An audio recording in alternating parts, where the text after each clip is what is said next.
പ്രിയമുള്ളവരെ, 55 വർഷങ്ങൾക്ക് മുൻപ് കമലാക്ഷി അമ്മക്ക് ഒരു കുഞ്ഞു പിറന്നു.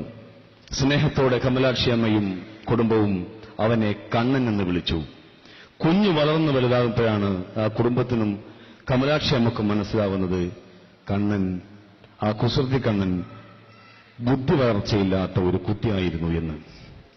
ഇന്നും 55-ാം വയസ്സിലും കമലാക്ഷി അമ്മ അമ്മമാർക്കൊരു മാതൃകയായി കണ്ണനെ നെഞ്ചോട് ചേർത്ത് പിടിച്ച് സ്വന്തം പൊടിമോനെ പോലെ ഇന്നും വളർത്തി വലുതാക്കിക്കൊണ്ടിരിക്കുകയാണ്. സ്വന്തം കണ്ണനെന്ന ആ 55 വയസ്സുകാരനെ ഒരു 2 വയസ്സുകാരന് കൊടുക്കുന്ന, ഒരു 3 വയസ്സുകാരന് കൊടുക്കുന്ന ലാളന സ്നേഹം കൊടുത്ത് ലോകത്തിലെ അമ്മമാർക്ക് മാതൃകയായ ശ്രീമതി കമലാക്ഷി അമ്മയെ മലപ്പുറം MCV ചാനൽ അഭിമാനപൂർവ്വം ഇവിടെ ആദരിക്കുകയാണ്. ആ ആദരം ഏറ്റുവാങ്ങാൻ കമലാക്ഷി അമ്മയെയും ആദരം നൽകുന്നതിന് വേണ്ടി പ്രണയത്തിന്റെ പ്രതീകമായ കാഞ്ചനമാലയെയും വേദിയിലേക്ക് ക്ഷണിക്കുന്നു. അമ്മമാരുടെ മാതൃകയെ പ്രണയത്തിന്റെ മാതൃക ഇവിടെ ആദരിക്കുകയാണ്.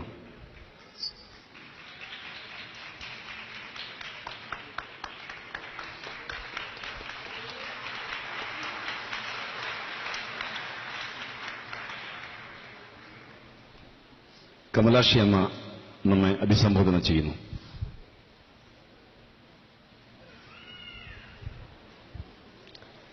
ബഹുമാന്യരായ ജനപ്രതിനിധികളെ, എന്റെ വാത്സല്യനിധികളായ എന്റെ പൊന്നു മക്കളെ, എനിക്ക് നിങ്ങളോട് പറയുവാനുള്ള ഒരൊറ്റ കാര്യമെന്ന് പറഞ്ഞു കഴിഞ്ഞാൽ, സാമാന്യം ജീവിക്കാൻ, അന്തസ്സായി ജീവിക്കാനുള്ള ഒരു പരിസ്ഥിതിയിൽ പഴയ ഒരു നായർ തറവാട്ടിൽ വലിയൊരു തറവാട്ടമ്മയായിട്ട് ജീവിച്ചു വരികയായിരുന്നപ്പോഴാണ് അവിചാരിതമായ എന്റെ മൂത്ത കുട്ടിക്ക് ഒരു പെട്ടെന്നുണ്ടായ ഒരു അപസ്മാര ബാധയിൽ 3-ാം ക്ലാസ്സിൽ പഠിച്ചുകൊണ്ടിരുന്ന കുട്ടിക്ക് പെട്ടെന്ന് അവന്റെ ബോധമനസ്സ് മറിയുകയും അവൻ അശരണനാകുകയും ചെയ്യുമായിരുന്നു. പക്ഷേ ഇന്നും അവൻ അരോഗ ദൃഢഗാത്രനാണ്, യാതൊരു അസുഖവുമില്ല. കണ്ണി കാണുന്ന എല്ലാ ഈ മലപ്പുറത്തിന്റെ ഇഷ്ടവിഭവമായ ചിക്കൻ ഞങ്ങൾക്ക് വർഗ്യമാണത്. പക്ഷെ മോന് ചിക്കനും ബിരിയാണിയും മതി, അവൻ കഴിക്കും. എന്നാലും അവന് യാതൊരു അസുഖവുമില്ല. അവനെ ഞാൻ ഒരമ്മ ഒരു മകനെ നോക്കുന്നതിന് എന്ത് അംഗീകാരമാണ് മക്കളെ എനിക്ക് കിട്ടേണ്ടത്? അതെന്റെ കടമയല്ലേ, ഒരമ്മയുടെ കടമയല്ലേ അത്? ഞാൻ അതിൽ കവിഞ്ഞ് എന്ത് കടമ ചെയ്യുന്നു? പക്ഷെ എനിക്കിതിലുള്ള, അതായത് 2007 എന്റെ ഭർത്താവ് മരിക്കുമ്പോൾ ഹാർട്ട് അറ്റാക്കായിട്ട്, അദ്ദേഹം NSSന്റെ പ്രതിനിധി സഭാ മെമ്പറായിരുന്നു.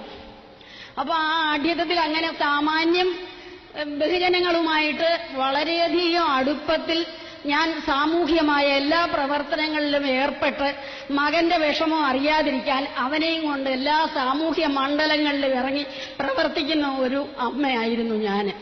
എന്നെ എന്റെ മകൻ ഭർത്താവ് മരിച്ചു കഴിഞ്ഞപ്പോൾ വന്ന് വിളിച്ചപ്പോഴേ എനിക്ക് വളരെ വിഷമം തോന്നി. അനാഥനായ എന്റെ മകനെ ഓർത്ത് എന്റെ വാത്സല്യനിധിയായ എന്റെ പുത്രൻ വന്ന് എന്നെ വിളിച്ചു കഴിഞ്ഞപ്പം ഞാൻ മലപ്പുറത്തേക്ക് വന്നു. ആദ്യം മലപ്പുറം എന്ന് കേട്ടപ്പം അല്പം ഭയമുണ്ടായി.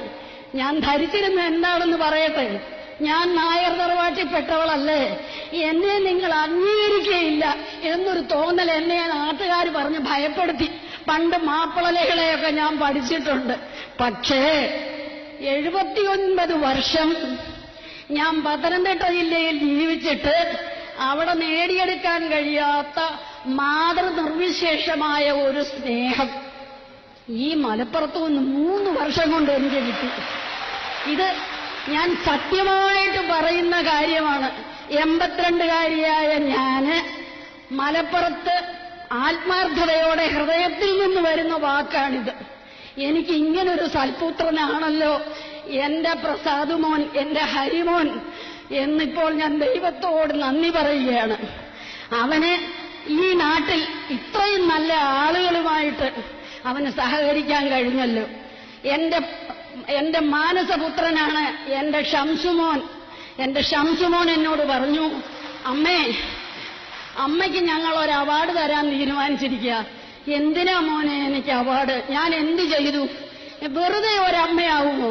നമ്മൾ പറയാറില്ലേ, വെറും ഒരു നാരി പേറുകൊണ്ട് മാത്രം ചെറു ശിശുവിന് ജനയിത്രിയാകയില്ല. പൊറുതിയും അരുളയണം. അല്ല എന്നാകിൽ മറിച്ച് അവൾ മാതൃവേഷമാർന്നോൾ. അമ്മയുടെ വേഷം ധരിച്ച ഒരു സ്ത്രീയാകത്തേ ഉള്ളൂ. പ്രസവം കൊണ്ട് മാത്രം ഒരു സ്ത്രീ അമ്മയാകത്തില്ല. ആ കുഞ്ഞിനെ പോറ്റി വളർത്തണം. അങ്ങനെ ഞാൻ പോറ്റി വളർത്തിയതല്ലേ ഉള്ളൂ. മകനെ ജോലിക്ക് വിടുമ്പോൾ, അധ്യാപക വൃത്തിക്ക് വിടുമ്പോൾ, മലപ്പുറത്തോട്ട് വിടുമ്പോൾ അല്പവിഷമമുണ്ടായി. പക്ഷേ മക്കളെ ഞാൻ സത്യമായിട്ടും പറയുകയാണ്, അഭിമാനമായിട്ട് ഞാൻ പറയുകയാണ്, എന്റെ മകൻ കാടിക്കുഴിയിലേക്കല്ല വന്നത്. ധാരാളം സുഹൃത്ത് ബന്ധങ്ങൾ അവന് നാട്ടിലെ പോലെ തന്നെ ഇവിടെയുമുണ്ട്. മക്കളെ ആഭിജാത്യമല്ല, കുടുംബമല്ല, സ്വത്തല്ല വലുത്, സ്നേഹമാണ്. ഇവിടെ ജാതിയില്ല, ഇവിടെ ജാതിയേ ഇല്ല, ഇവിടെ മതമില്ല. സത്യം ഞാൻ പറയുവാണ്, ഞാൻ ഇത്രയും ഒരിക്കലും പ്രതീക്ഷിച്ചില്ല. എനിക്ക് കോട്ടക്കുന്നിൽ നടക്കാൻ ചെന്നപ്പോ എന്റെ മോൻ പ്രഭാത സവാരിക്ക് എന്നെ കൊണ്ടുപോകും. അങ്ങനെ പ്രഭാത സവാരിക്ക് കൊണ്ടുപോയി കഴിഞ്ഞുള്ള ബന്ധമാണ് എനിക്ക്. ഞാൻ എല്ലാവരുടെ അമ്മയാണ്. എന്റെ മുമ്പിലിരിക്കുന്ന ശ്രീ ഉദയകുമാറിന്റെ വരെ അമ്മയാണ് ഞാൻ. എന്റെ ഷംസുമോൻ, എന്റെ പ്രിയപ്പെട്ട പുത്രൻ, എനിക്ക് ഓരോരുത്തരുടെയും പേരെടുത്തു പറയാൻ എന്റെ പ്രായം കൊണ്ട് എനിക്ക് ഓർമ്മ നിൽക്കത്തില്ല. എനിക്ക് ഒരുപാട് മക്കളുണ്ട് അവിടെ. എന്റെ മക്കള് എനിക്ക് ഈ തന്ന സ്നേഹം ജീവിതത്തിൽ ഒരിക്കലും ഞാൻ മറക്കത്തില്ല. കാരണം വളരെ നന്ദിയുണ്ട്. പിന്നെ ഇത്ര വലിയൊരു അംഗീകാരം കിട്ടത്തക്ക ഒരു ഇത് ഞാൻ ചെയ്തില്ല. ഞാൻ സ്വാർത്ഥിയാണ്. മക്കൾക്ക് വേണ്ടിയാണ് ചെയ്തിട്ടുള്ളത്. ഈ നാടിന് വേണ്ടി ഞാൻ ഒന്നും ചെയ്തില്ല.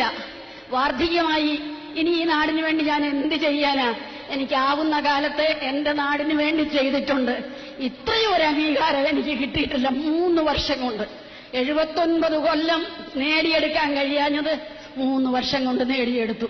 അതുകൊണ്ട് എന്റെ അഗൈതവുമായ എന്റെ കൃതജ്ഞത ഞാൻ എന്റെ പ്രിയപ്പെട്ട ഓരോ മക്കളുടെയും പേരെനിക്ക് ഓർമ്മയില്ല. എന്റെ പ്രിയപ്പെട്ട പൊന്നു മക്കൾ, എനിക്ക് അസ്മ, മുജീറ, എനിക്ക് അവരുടെയൊക്കെ പേരെടുത്ത് പറയാൻ ഓർമ്മയില്ല. രുക്യ ടിവി, അവരെയൊന്നും എന്റെ ജീവിതത്തിൽ ഹൃദയത്തിൽ നിന്നും മായാത്ത മക്കളാണ്. അവരെയെല്ലാം ഞാൻ ഈ സമയത്ത് അനുസ്മരിക്കുകയാണ്. ഹക്കീം, പേരെല്ലാവരുടെയും ഓർമ്മയില്ല. അതുകൊണ്ട് എല്ലാവരോടും എന്റെ നന്ദി രേഖപ്പെടുത്തിക്കൊണ്ട് ഞാൻ ഈ പുരസ്കാരം ഏറ്റുവാങ്ങിക്കുന്നു.